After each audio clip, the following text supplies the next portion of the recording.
Muy buenos días, mis hermanos. Que el Señor les bendiga. Para mí es un privilegio poder compartir un poco del trabajo que hemos venido haciendo ya por varios años en la editorial, específicamente con la traducción de los comentarios de Juan Calvino y en mi caso, muy recientemente trabajando con la armonía de la ley directamente. Para entender lo que estamos haciendo y más o menos el proyecto, cómo ha venido, quisiera tratar 3 puntos principales en esta mañana. Voy a hablar un poco de la historia de Juan Calvino para aquellos que no la conocen. Voy a hacer una reseña muy rápida porque hay ciertos elementos de su vida que responden o que ayudan a entender el trabajo que hace propiamente en los comentarios y específicamente en la armonía. Después de eso voy a hablar del plan el plan general que tenía al proponer la escritura del comentario, y finalmente los usos o el esquema que él utilizó para que nosotros podamos entender más o menos cuál es el producto, ¿verdad? Ahora, en este caso estamos hablando de un libro que la CLIR todavía no ha publicado. Entonces, les espero que esta conferencia y que esto que vamos a ver hoy sirva como para antojarlos. Porque el otro año va a salir ya el primer tomo, y como dijo Guillermo, ese primer tomo son 570 páginas, pero eso es solamente el primer tomo, son 4 tomos en total. Entonces el primero ya está diseñado y listo, está en publicación, está en proceso. Lester, ya casi, ¿verdad? Lo vamos a tener. El segundo está diseñado y listo, falta pasarlo a publicación. El tercero ya está traducido y limpia la traducción y nada más está esperando diseño para luego pasar a publicación. Y el cuarto recién se está terminando de traducir. Entonces ese va a estar posiblemente hasta en el 2020, pero el punto es que entre el 2019 y el 2020 vamos a estar sacando los 4 tomos de la ley, y quisiera que esto sirva para entender cuál es ese proyecto, cuál es la necesidad, ojalá crear un poco de necesidad de por qué es importante que la iglesia tenga acceso a una obra como esta. Entonces empecemos con la historia de Juan Calvino. Va a ser una reseña, espero yo, bastante rápida. A veces digo eso y resulta no ser tan rápida, pero voy a intentar que lo sea. Estamos hablando del tiempo de la Reforma. Yo creo que no tengo que decir mucho al respecto, ¿verdad?, de cuando Calvino anduvo por este mundo. Nada más recordemos la situación de la Iglesia Católica, que estaba buscando riqueza, estaba buscando poder político y descuidaba la autoridad de las Escrituras. No tenía ningún interés por preservar fidelidad a las Escrituras. Y es en ese contexto en que el Señor despierta a los reformadores, empezando con Martín Lutero, muy públicamente, aunque ya había otros antes de él.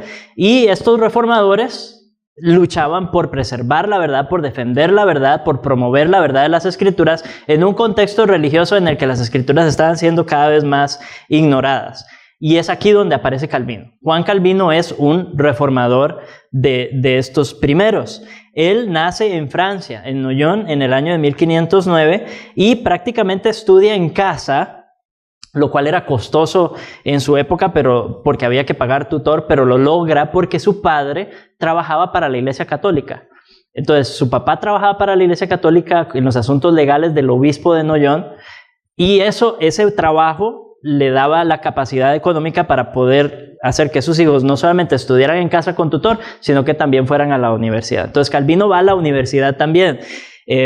Ahora, la gente allá iba a la universidad como a los 13, 14 años empezaban, ¿verdad? Entonces decimos Calvino fue a la universidad a los 13, 14 años, no quiere decir que era un genio, que era súper brillante, entró a la universidad antes que todos los demás. No, él entró a la universidad a la edad normal. Todo el mundo entraba a la universidad más o menos a los 13, 14 años. Ahora, eso no quiere decir que no fuera un genio, no quiere decir que no fuera muy brillante. Realmente él se destacó en sus estudios, era un excelente estudiante, y cualquiera que haya leído sus obras puede reconocer esa erudición, ¿verdad?, esa capacidad académica propiamente en sus escritos. Ahora, en ese entonces, como su papá trabajaba con la Iglesia Católica, su papá quería que él fuera sacerdote, y los padres eran quienes decidían las carreras de sus hijos. Entonces, por la providencia de nuestro Señor, el papá de Calvino tuvo un altercado con el obispo. Entonces, justo a tiempo para cuando Calvino iba a entrar a la universidad, por lo tanto ya no quiso que estudiara para ser sacerdote, sino que quiso que estudiara para ser abogado. Y entonces Calvino estudia Derecho y estudia Leyes. Y tras la muerte de su padre, se muda a París. Y ya en este momento está despertando todo el movimiento reformado, ¿verdad? Los escritos de Lutero se están popularizando. Y de hecho en París, Calvino lee a Lutero y aprende sobre la salvación por gracia. Ahora, sobre su conversión no se dice mucho, no se sabe mucho. Nada más se sabe a través de sus escritos, de sus propias cartas y tratados, que él tuvo una dificultad para separarse de la tradición católica que era la que había aprendido. Tuvo esa dificultad, pero hubo un punto clave que lo llevó a abrazar la fe reformada y fue que él sabía que la Biblia era la única verdad. Y este tema lo vamos a ver durante toda su vida y en todos sus escritos. Una altísima perspectiva de las Escrituras. Entonces él sabía que las Escrituras, que la Biblia era la única verdad. Los reformadores están luchando por promover esa verdad, por hacer avanzar esa verdad. Entonces Calvino simpatiza con ello y en algún punto de eso nuestro Señor lo salva. No sabemos exactamente cómo ocurrió, pero se da ahí aparentemente en París. Luego, estando ahí en París, por sus inclinaciones teológicas, se gana enemigos y buscan arrestarlo. Entonces él tiene que salir de ahí en 1534. Ocurre el asunto de los pasquines. Yo no sé si ustedes saben, fue una mañana en Francia que se levantaron todos y resulta que los cristianos habían pegado pasquines o carteles por todo lado, ¿verdad? Criticando la doctrina de la Iglesia Católica. Hasta en la habitación del que entonces era el rey, si no me equivoco, había un pasquín pegado, ¿verdad? Cuando él se despertó. Entonces eso fue una conmoción grande en Francia, en París, en Francia en general. Más de 200 personas fueron arrestadas y Calvino tuvo que huir. Él huye a Basilea. En Basilea él se da cuenta de que el rey Francisco está permitiendo la quema de cristianos. Se están quemando vivos a los reformadores o a los reformados. Calvino se da cuenta de esto y eso despierta en él la necesidad de publicar una obra en la que había venido trabajando, que apenas era un borrador, y él dice, no, yo tengo que publicar esto para que el rey Francisco entienda qué es lo que la Iglesia Reformada enseña, qué es lo que nosotros creemos, cuál es la fe reformada, quién sabe cuál es esa obra. La primera versión o la primera edición de la institución de la religión cristiana. Muy diferente de la que nosotros conocemos ahorita, ¿verdad? Él la publica dedicada a Francisco y con la idea de que Francisco la lea para que Francisco entienda qué es lo que creen los reformados. Y bueno, pues tras muchas revisiones y muchas ediciones se convierte en la obra que nosotros tenemos hoy. La institución de la religión cristiana también es una obra importante para entender la armonía de la ley. Entonces, y por dicha esa ha estado traducida por muchos años. Tenemos una traducción bastante antigua de Felire, ¿verdad? En un español bastante antiguo, muy rica para los que les gusta leer así, ¿verdad? Y tenemos una versión un poco más reciente también que se puede conseguir, una traducción un poquito más, ¿cómo se puede decir? Contemporánea, quizá, un español un poco más digerible para nosotros. En fin, Calvino en medio de toda esta conmoción, lo que él anhela, lo que él desea es buscar un lugar tranquilo donde pueda escribir y estudiar en paz. Ese es su anhelo, esa es la meta de su vida, eso es lo que él está buscando y para lograrlo dice, bueno, yo creo que me tengo que ir a Estrasburgo. Y como había guerra entre Francia y Alemania en ese momento, entonces él toma un camino alterno por la providencia de Dios y ya nos estamos acercando a la parte de la historia más conocida, ¿verdad? Se detiene a descansar en Ginebra, en las afueras de Ginebra. Y allí en Ginebra era una ciudad independiente. Se había declarado independiente tanto del Papa como de gobiernos políticos, entonces era autogobernada, soberana, por llamarle así políticamente hablando, y estaba enfrentando muchos desafíos, los desafíos que implica convertirse en una nación independiente, una ciudad independiente. Querían ser cristianos, querían abrazar la fe reformada y en ese entonces estaba ahí el pastor Guillermo Farel trabajando en Ginebra y él ya había leído la institución de Calvino, así que cuando se da cuenta de que Calvino está allá afuera, de que Calvino está en las afueras de la ciudad. Recordemos, Calvino está buscando un lugar pacífico y tranquilo donde pueda estudiar, donde pueda escribir en paz. Sin embargo, viene Farel y le dice que lo invita primero, ¿verdad? Lo invita a ayudarle en Ginebra. Ginebra era una ciudad muy necesitada, estaba pasando muchos problemas espiritualmente, políticamente, necesitaba ayuda realmente. Farel no era muy organizado, no era la persona más ordenada, entonces le estaba costando, y Calvino había demostrado en su institución tener una mente sistemática y pensaba de manera muy organizada, muy ordenada. Entonces le propone a Calvino, y Calvino él vacila, duda, ¿verdad? Porque lo que quiere es, de nuevo, su lugar tranquilo, donde poder estudiar y donde poder escribir. Entonces, Farel, conocemos la historia muy famosamente, ¿verdad? Le dice, el Señor maldiga tu paz, si la encuentras, básicamente, ¿verdad? Porque aquí hay una ciudad que te necesita. Aquí hay una ciudad que ocupa tu servicio. Y si logras encontrar esa paz, si logras encontrar ese lugar tranquilo, que el Señor maldiga tu paz. Fue una llamada de atención bastante fuerte. Para Calvino, sensible, ¿verdad? Él dice que él sintió como que la mano de Dios estaba encima de él y lo estaba frenando y no pudo irse. Entonces accedió a quedarse en Ginebra y pasa de ser el erudito académico a convertirse en pastor en la iglesia de Ginebra. Fue muy criticado en Ginebra. Su primera estancia ahí, su primera experiencia ahí no fue nada agradable, muy contraria a la paz y tranquilidad que le estaba buscando, completamente otra cosa. Escribió un catecismo, escribió una confesión de fe, organizó la iglesia, ¿verdad? Y trataba de ejercer la disciplina de la iglesia, incluso sobre las personas importantes políticamente hablando. Y eso le ganó de nuevo enemigos, y enemigos poderosos. Entonces, después de un tiempo, Calvino y Farel son echados de la ciudad en el año de 1538. Finalmente, Calvino llega a Estrasburgo, a su lugar donde iba a encontrar paz y tranquilidad, según él. Pero aquí Bucero lo invita a pastorear de nuevo. Ahora, su experiencia como pastor en Estrasburgo fue muy diferente. La iglesia en Estrasburgo lo apoyaba mucho, la iglesia en Estrasburgo era muy buena, querían aprender, estaban sedientos de la palabra. Entonces su experiencia ahí fue muy distinta y gozó de cierta paz, de cierta tranquilidad. De hecho, ahí es donde él se casa, en Estrasburgo, con Idelette, con una viuda. Y mientras está ahí todo ese tiempo, el cardenal Sadoleto está haciendo de las suyas en Ginebra y quiere convencerlos a todos de ser católicos, ¿verdad? De volver a abrazar la fe católica. Entonces les envía una carta muy bien escrita al gobierno de Ginebra. Y los gobernantes de Ginebra ven la carta y dicen, no podemos responder a esto.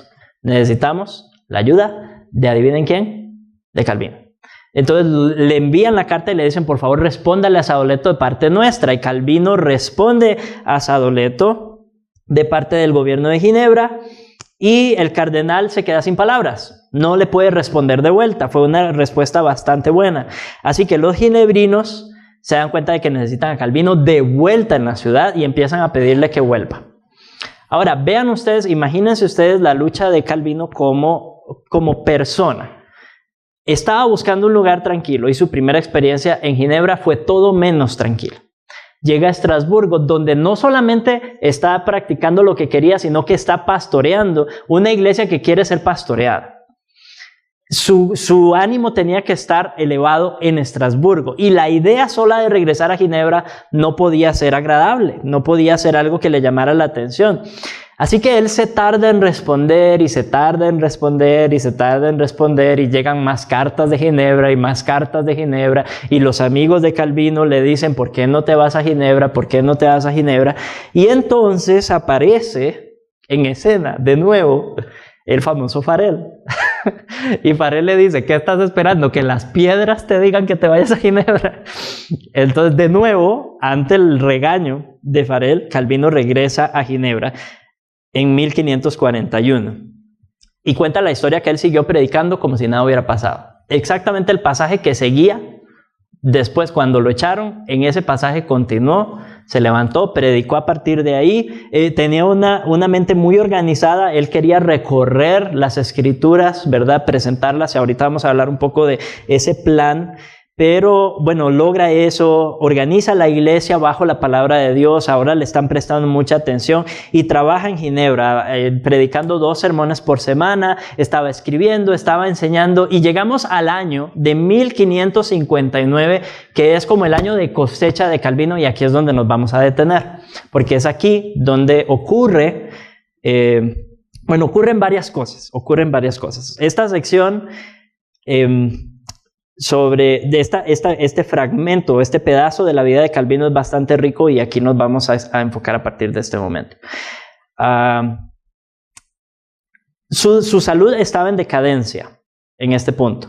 Todos sabemos que Calvino fue una persona muy enferma, ¿verdad? Y de hecho murió muy joven. Él enfrentó mucha debilidad. De hecho, si ustedes ven fotos de Calvino joven y fotos no van a ver, ¿verdad? Y pinturas de Calvino joven y pinturas de Calvino ya mayor, van a notar diferencias enormes. El joven rellenito, ¿verdad? Gordito, casi parecido a Lutero. Y luego ven las imágenes de él ya viejo, con la cara larga, flaco, demacrado, ¿verdad? Muy desgastado. Eso es a causa de su salud. Enfrentó muchos problemas de salud. Pero es en este año en el que abre la Academia de Ginebra. La Academia de Ginebra era un lugar donde se enseñaba teología reformada, era un lugar donde se enseñaba griego, se enseñaba latín, se enseñaba hebreo, se enseñaba filosofía, y empezó a crecer en renombre. Le podríamos llamar la Escuela de los Mártires, porque de ahí llegaba gente de toda Europa a estudiar en la Escuela de Ginebra, se preparaban teológicamente y se iban a sus naciones a predicar y a enseñar la fe reformada, que estaba siendo perseguida. Entonces, muchos de los estudiantes sabían que graduarse era casi una sentencia de muerte. Era regresar a su país a predicar por el tiempo que el Señor se los permitiera antes de ser martirizados. Muchos de ellos fueron martirizados. Es también en este año donde Calvino completa la edición final de su Institución de la Religión Cristiana en 4 libros. Ustedes, si la adquieren de Felire, van a tener 2 tomos, son 2 libros en un tomo y 2 libros en el otro tomo. Si adquieren la otra, que no recuerdo cuál es la publicadora, de Desafío, ellos los 4 libros están en un solo tomo, ¿verdad? Pero son 4 libros, y es también en este año, 1559, que Calvino empieza el proyecto de los comentarios sobre los últimos 4 libros de Moisés. Y así es como se llama. Si ustedes leen el título completo, es Comentarios sobre los últimos 4 libros de Moisés organizados en forma de armonía. Nosotros le hemos puesto, para simplificar, la armonía de la ley. La armonía de Éxodo, Levítico, Números y Deuteronomio. Él en 1539, como les dije, había iniciado un plan, había iniciado un proyecto, un programa de exposición de toda la Escritura. Eso era lo que él venía haciendo. Entonces, desde 1549, los amigos de Calvino empezaron a tomar notas de sus conferencias. Y muchas de esas notas se convirtieron en comentarios. Ayer con Donald vieron ese caso, ¿verdad? Los comentarios sobre los profetas menores resultaron de estas exposiciones o conferencias específicas que Calvino estaba dando acerca de algunos libros de la Biblia, y de hecho empezó con Isaías en 1550 y a partir de ahí pasó a los profetas menores, que son los que vieron ayer. Eso dio origen a algunos de sus comentarios. Otros de sus comentarios fueron escritos y publicados tras una serie de sermones. O sea, Calvino predicaba una serie de sermones en la iglesia, y cuando terminaba la serie sobre X libro, iba y escribía el comentario con base en las notas de sus sermones. Entonces, esa es otra forma en la que nacieron comentarios. El caso del comentario a Hechos nació así. También hay varios que fueron escritos de este modo. El comentario de Hechos fueron sermones que él predicó de 1549 a 1553.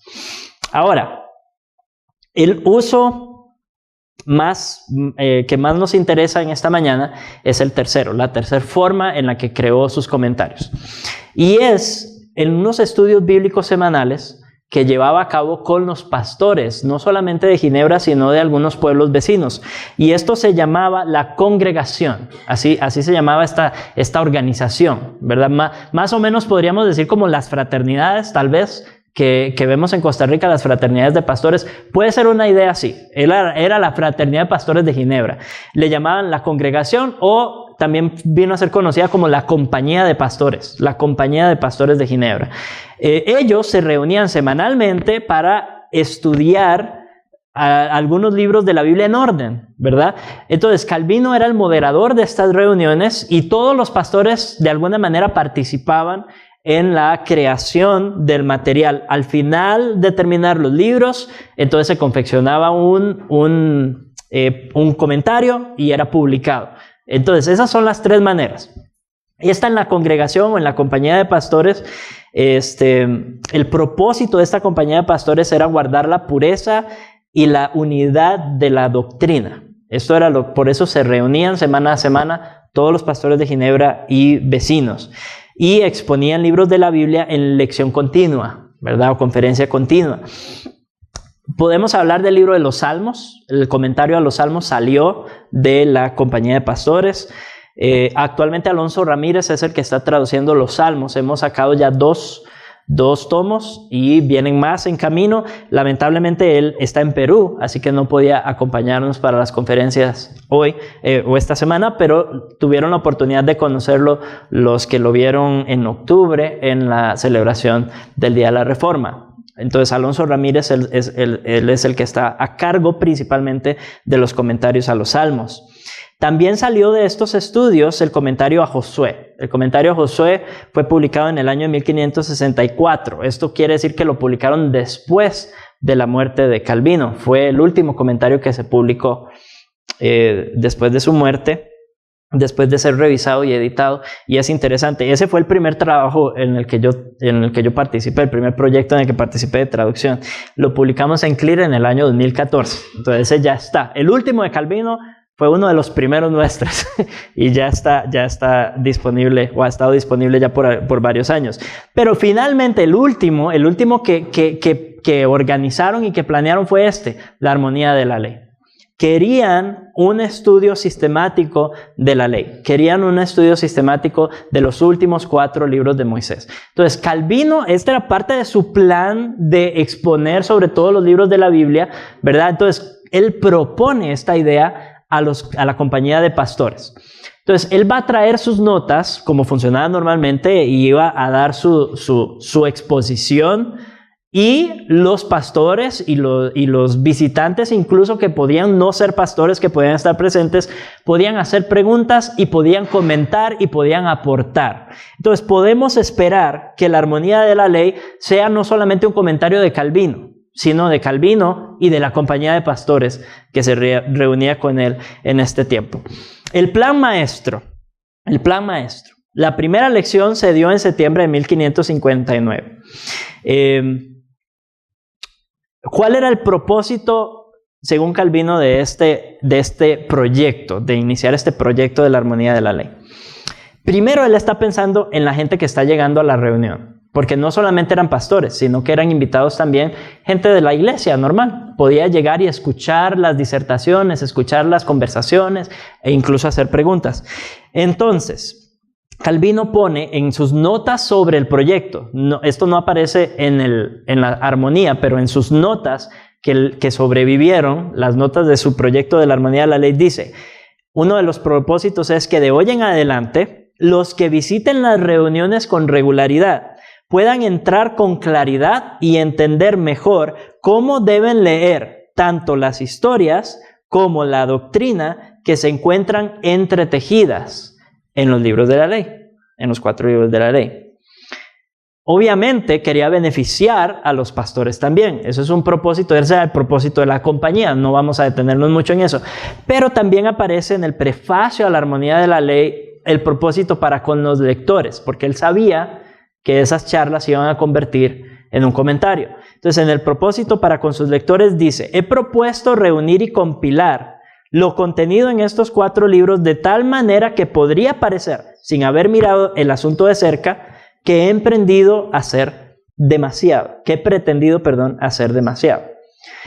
Pues no me he propuesto otra cosa al ordenar el material como lo he hecho, que dirigirme a los lectores que no han sido bien entrenados todavía, para que leer los libros de Moisés presentados ante ellos en una forma más sencilla también les sea de mayor provecho.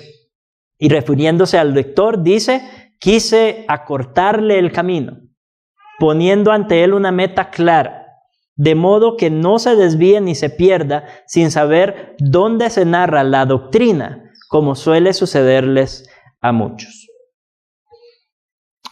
Los motivos teológicos en la armonía de la ley. Primero, la armonía, todos sabemos lo que es una armonía, ¿verdad? Es un término musical originalmente que se refiere a la armonía entre instrumentos y voces, es decir, que juntos suenan bien. Esa es básicamente la idea, ¿verdad? Que juntos suenan bien, aunque no estén tocando lo mismo. También lo usamos para hablar de personas cuando hay trabajo en equilibrio y unidad. Decimos ellos trabajan en armonía, ¿verdad? Ahora, la armonía de la ley es una armonía de los 4 libros, o sea, viendo la unidad y viendo el equilibrio de los temas en Éxodo, Levítico, Números y Deuteronomio, viendo cómo suenan juntos, cuáles son los temas que tratan unidos, cuál es la tónica, por decirlo así, de los 4 libros, en qué sentido son iguales, en qué sentido presentan la misma enseñanza. Y T.H.L. Parker la describió como una obra maestra de organización y sistematización.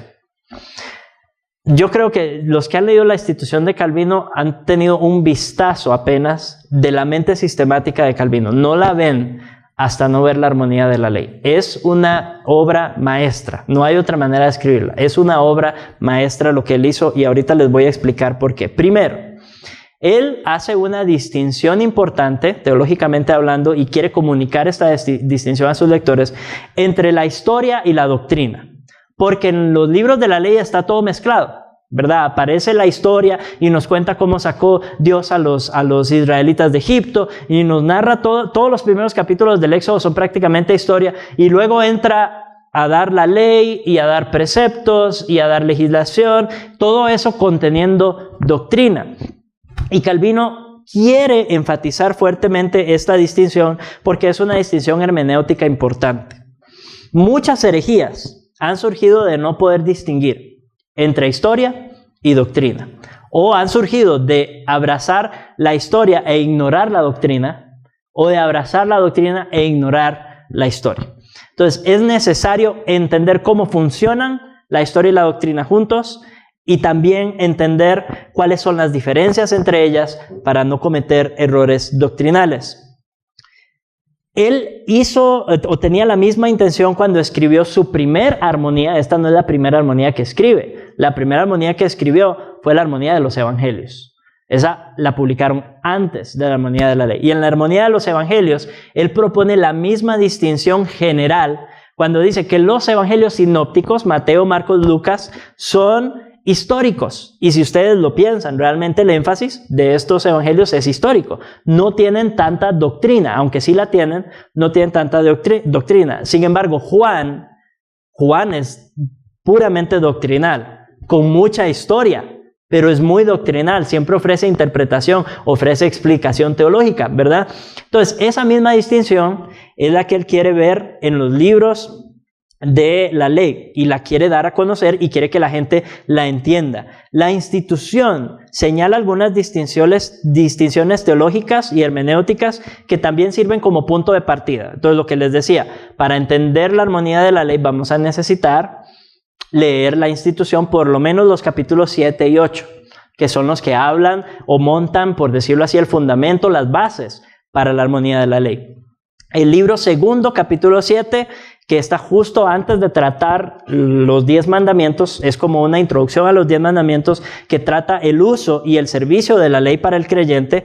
Ahí podemos ver para qué funciona la ley, podemos ver una perspectiva cristocéntrica de la interpretación de la ley de Calvino que se va a ver plasmada en el comentario, y podemos ver la distinción que él hace entre las leyes ceremoniales y las leyes morales en el Decálogo, o más bien en los libros de la ley. Entonces, estas distinciones son también importantes tenerlas presentes al entrar a la armonía directamente. Y también la distinción entre promesas y amenazas, ¿verdad? Como Dios promete bendición por obediencia y los castigos que promete también por la desobediencia. Entonces, esta interacción, hermanos, yo creo que ayer Donald habló de la interacción que se da en todos los comentarios de los profetas menores, ¿verdad? Él dijo, Oseas monta el fundamento. Oseas es como el comentario, por eso es el más grueso. Y a partir de ahí podemos trazar líneas a todos los demás comentarios. Y él no va a repetir cosas que ya dijo. Calvino trata de no hacer eso. Lo mismo ocurre con la armonía de la ley. Algunos de los fundamentos y de las bases están en la institución, que ya había sido publicada. Entonces, es necesario por lo menos abordar esos dos capítulos 7 y 8 de la institución para tener el bagaje de Calvino a la hora de escribir la armonía de la ley, porque no va a repetir todo eso en su comentario a los libros de la ley. Y esta fue siempre la intención de Calvino. De hecho, si ustedes leen sus notas y leen los comentarios, él hace referencia a otros comentarios o dice, como dije en tal lugar, o como ya dije antes, a veces sin siquiera decir dónde lo dijo, ¿verdad? Como ya dije antes, como ya mencioné, y podemos asumir en algunas ocasiones dónde lo dijo, en otras ocasiones lo pone explícitamente. Entonces, la distinción entre historia y doctrina. Eso es lo principal que vamos a encontrar. Y la armonía de la ley va a estar dividida de esa manera. Empieza con la historia, la narración histórica, la liberación del pueblo y cómo la liberación del pueblo de Israel es un reflejo de la liberación de la iglesia y del poder y la misericordia de Dios al levantar su iglesia. Tenemos la compañía continua de Dios con un pueblo rebelde. Después de haberlos liberado, no solamente los libera, sino que sigue con ellos. Continúa fiel a ellos a pesar de que ellos se rebelan una y otra y otra y otra vez. Y esto manifiesta la inestimable bondad de Dios, la gracia de Dios que si nosotros a veces leemos la historia de Israel y no podemos evitar pensar, ¿verdad? Es como demasiado, ¿verdad? Son como demasiado tercos. Pensaría uno en su orgullo fariseico, porque si somos honestos, todos somos así de necios y nuestro Dios sigue siendo igual de fiel que lo fue con el pueblo de Israel. Entonces, cómo la narración histórica de la compañía constante de Dios alimenta también nuestro andar cristiano, prueba de la compasión, de la bondad, de la gracia de Dios manifestada para nosotros, y cómo alimentan nuestra confianza, la seguridad nuestra como hijos de Dios, como pueblo de Dios, el hecho de que podemos acercarnos a Dios en oración confiadamente, valientemente, osadamente, podríamos decir, y el cimiento de la adopción, que era la base de la seguridad del pueblo de Israel, es la misma base de nuestra seguridad.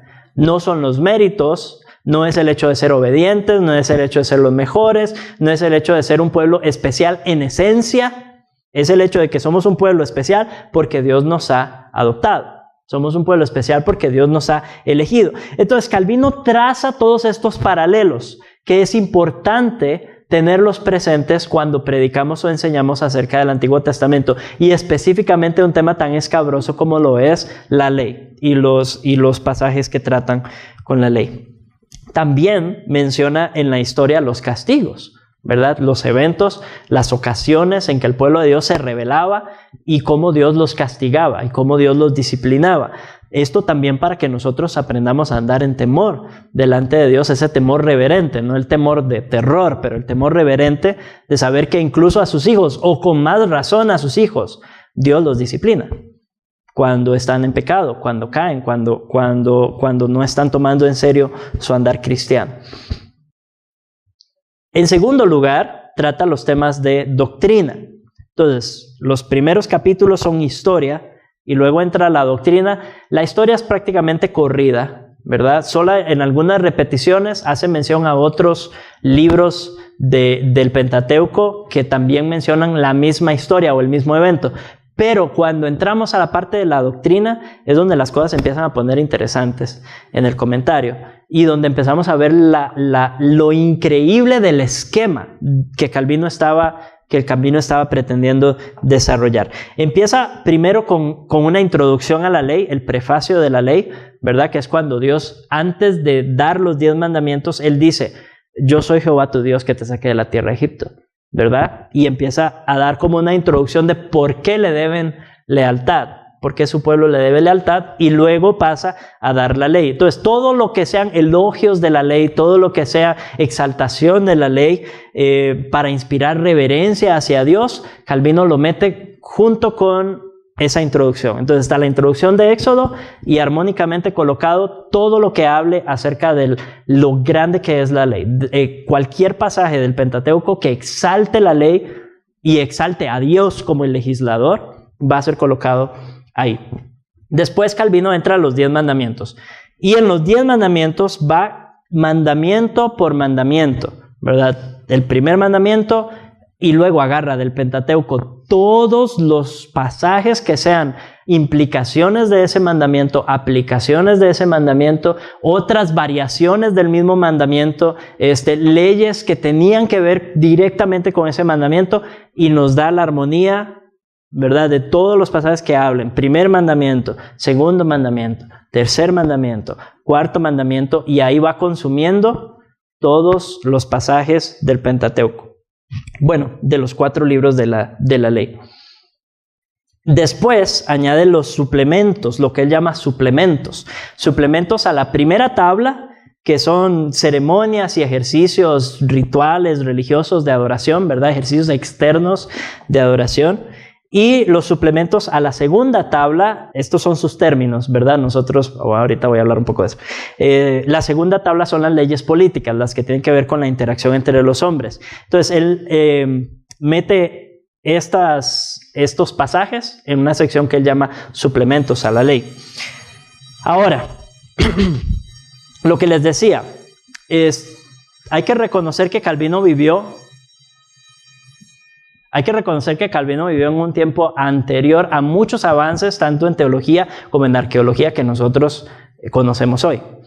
Entonces, cuando él habla de la primera tabla refiriéndose a los mandamientos que tienen relación directamente con Dios, y habla de la segunda tabla refiriéndose a los mandamientos que tienen relación con la interacción con los hombres, esa era la interpretación común de su época. Hoy sabemos que las 2 tablas de la ley eran copias, ambas, de los 10 mandamientos, ¿verdad? A la luz de los descubrimientos que se han hecho con base en los tratados de reyes y vasallos, ¿verdad? Bueno, yo no sé si han estudiado eso recientemente, pero ahora sabemos que a eso se refiere cuando dice que son 2 tablas. Era una tabla para el pueblo y una tabla para el rey. Y por eso una de las tablas, por eso las tablas de la ley en el caso del pueblo de Israel son colocadas en el arca, que es el lugar de encuentro entre el pueblo y Dios. Pero eso es teología, no vamos a detenernos demasiado en eso. El punto es que esa distinción aparece en la armonía y la hemos dejado así, ¿verdad? A la hora de traducirla. Deben entender, sin embargo, que estamos hablando de una obra que fue escrita antes de todos estos descubrimientos. Finalmente habla sobre el uso y fin de la ley. Y aquí Calvino introduce una instrucción sobre la justicia que presenta la ley y cómo esa justicia debe a nosotros llevarnos a entender nuestra propia culpabilidad, nuestro propio pecado, nuestra propia incapacidad ante las demandas de un Dios perfecto. También nos induce o quiere inducirnos a buscar el remedio. Entonces ese es un tema constante, ¿verdad? Vemos que nos recuerda cómo la ley nos dice que somos pecadores y nos dice, pero tienen que buscar una manera de resolver eso, preparando el camino para presentarnos a Cristo. Cristo como el cumplimiento de la ley o el fin de la ley. Entonces, Calvino en el comentario de la ley no se queda en la parte legalista donde muchos pueden quedarse. Y no se enreda en el hecho de que había un montón de mandamientos ahí, cómo debemos aplicarlos, los ceremoniales, los rituales, cómo debemos aplicarlos en nuestro tiempo. No, él tiene muy claro el cumplimiento de la ley en Cristo Jesús y el uso de la ley moral, el uso de la ley ceremonial, el uso de la ley política o civil. Y creo que para nosotros viene a ser sumamente útil entender estos libros a esta luz. Porque lamentablemente venimos de tradiciones donde la ley es mal interpretada o completamente ignorada. Y cuando pensamos en los libros del Antiguo Testamento y específicamente en los libros de Moisés y específicamente en los 10 mandamientos, hay una tendencia en nuestras iglesias latinoamericanas a volvernos legalistas y enredarnos y querer regresar incluso a las leyes ceremoniales, que ha pasado en muchas iglesias en nuestro país lamentablemente, o ignorar la ley por completo y decir, no, porque Cristo es el fin de la ley, entendemos ese fin como que la ley terminó. Pero no, Cristo era el objeto, el propósito. En ese sentido era el fin de la ley, el cumplimiento de la ley. No que Él viniera e ignoramos lo que Él mismo dijo, que Él no vino a abrogar la ley, que Él no vino a quitar la ley, no vino a cancelarla, ¿verdad? Vino a cumplirla, a obedecerla. Entonces, espero que con este esquema podamos ver la riqueza que existe detrás de este comentario. Y ustedes vean la necesidad que tenemos como cristianos de un comentario así. No solamente va pasaje por pasaje en orden, sino que los sistematiza y nos ayuda a interpretarlos. Nos da herramientas hermenéuticas para entender bien el uso de la ley, las leyes ceremoniales, las leyes civiles, la historia, y no confundir la historia con las leyes y no extraer doctrina de la historia, que es uno de los grandes errores también de nuestra iglesia actual. Hay doctrina que se puede extraer de la historia por conclusión buena y necesaria, pero a la luz de los pasajes doctrinales, ¿verdad? Entonces tenemos que tener esa claridad a la hora de acercarnos a unos libros tan ricos, pero complejos, como lo son los 4 libros de la ley. Finalmente termina con el Cántico de Moisés y la muerte de Moisés. El último fragmento histórico de la armonía es eso, y eso es lo que recién se tradujo, ¿verdad? El comentario al Cántico de Moisés y el comentario a la muerte de Moisés. Mis hermanos, estamos viviendo realmente un avivamiento en América Latina. Y cuando digo avivamiento, me refiero a que la iglesia está buscando regresar a las Escrituras. Yo no sé si eso es una ilusión que yo estoy viendo o si es parte de su experiencia también, si lo están viviendo, si lo están viendo igualmente. Yo creo que es así. He escuchado suficientes testimonios al respecto. Estamos viviendo un avivamiento en el sentido bíblico, en el sentido de un regreso a la sola Escritura, de un regreso a la toda Escritura, de un regreso a la sobre todo la Escritura.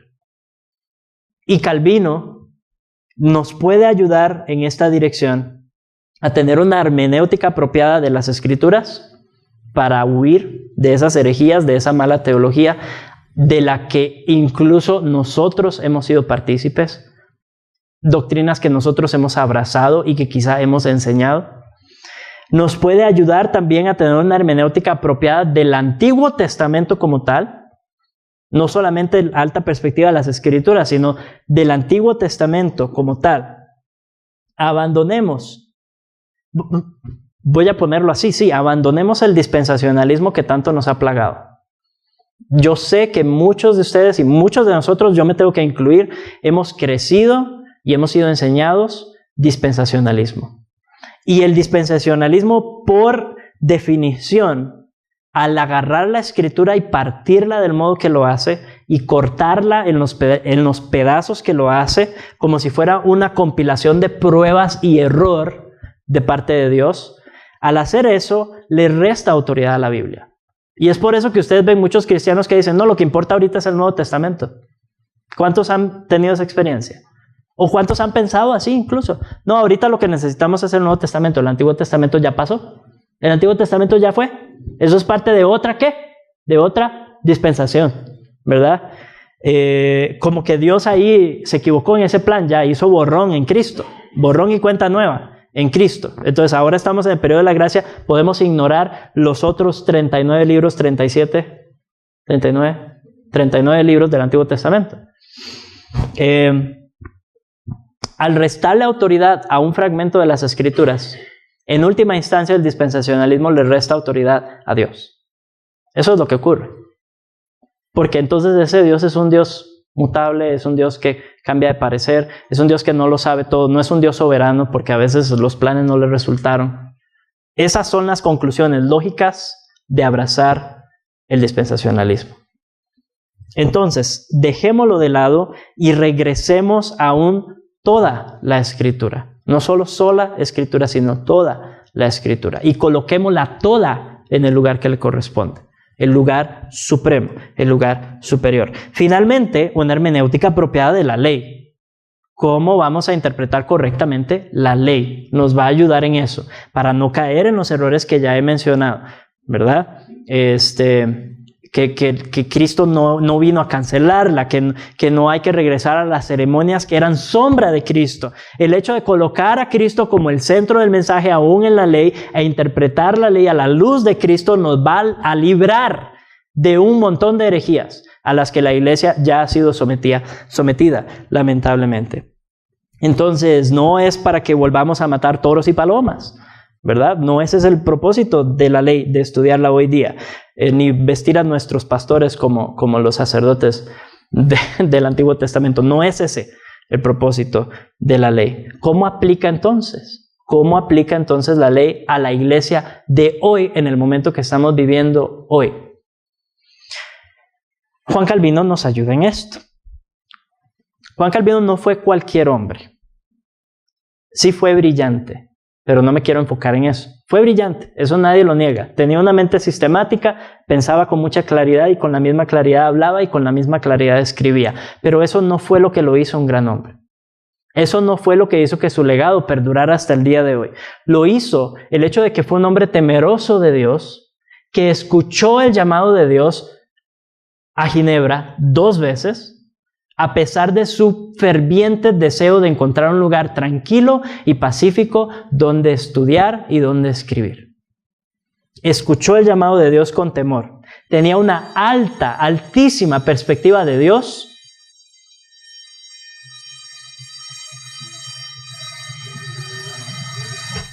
Qué buen suspenso. Una altísima perspectiva de Dios y una altísima perspectiva de su palabra. Y ambas perspectivas se ven plasmadas en todo lo que él escribe. Se ven plasmadas en sus comentarios, en su institución, en las cartas, en los tratados, en todo lo que él escribe. Podemos ver eso con claridad. Temeroso de Dios y alta perspectiva de las Escrituras. Eso fue lo que lo hizo un gran hombre para la iglesia. Eso fue lo que hizo que su legado fuera perdurable, porque fue Dios quien bendijo esas cualidades en él. Las puso en él y las bendijo en él y multiplicó su fruto. Necesitamos hombres así. No necesitamos hombres brillantes. Por la gracia de Dios, ojalá nos conceda hombres brillantes, pero más que brillantes y más que sistemáticos y más que organizados, necesitamos pastores que sean temerosos de Dios y que tengan una altísima perspectiva de Dios y de las Escrituras. Lo otro, mis hermanos, es que los comentarios de Calvino nunca son el producto de solo Calvino. En este caso específico, estamos hablando de toda una compañía de pastores. La compañía de pastores de Ginebra nos dejaron el comentario a la ley y muchos otros comentarios. Fue un esfuerzo de varios hombres. Un esfuerzo de varios hombres con las mismas cualidades, temerosos de Dios, con una alta perspectiva de las Escrituras. Yo creo que Calvino, en su lugar tranquilo y pacífico para escribir y estudiar, si lo hubiera encontrado, jamás habría podido producir la armonía de la ley. No lo habría podido hacer, porque no fue una tarea de él solo. Fueron las circunstancias que Dios había escrito para su vida, su tarea o su labor en Ginebra específicamente, la compañía de pastores, no sabemos cuántos amigos, compañeros de milicia, estudiantes incluso, o quizá maestros suyos, estaban dentro de esa compañía de pastores y le ayudaron a conformar lo que tenemos hoy. Nosotros también necesitamos ese conocimiento de la iglesia, ese conocimiento colectivo. Es importante reconocer, entendernos a nosotros mismos, pastores, ancianos y cristianos en general, entendernos a nosotros mismos como parte de un pueblo, como parte de la iglesia. No solamente de la iglesia que está viva hoy aquí, sino de la iglesia que ha estado viva a lo largo de la historia. Y no solamente podemos aprovechar a los maestros que tenemos hoy aquí, sino que podemos aprovechar a los maestros del pasado. Entonces reconozcamos esa necesidad también, reconozcamos esa carencia incluso y esa dependencia que tenemos de los maestros del pasado y abracemos entonces los recursos que nos han dejado. Al fin y al cabo, esa es la riqueza de los comentarios en los que estamos trabajando. Esa es la riqueza de los libros que estamos publicando. Esa es la riqueza de ser parte de la iglesia. No solo la iglesia aquí y ahora, sino la iglesia en toda la historia y la iglesia en todo el mundo. Que el Señor les bendiga.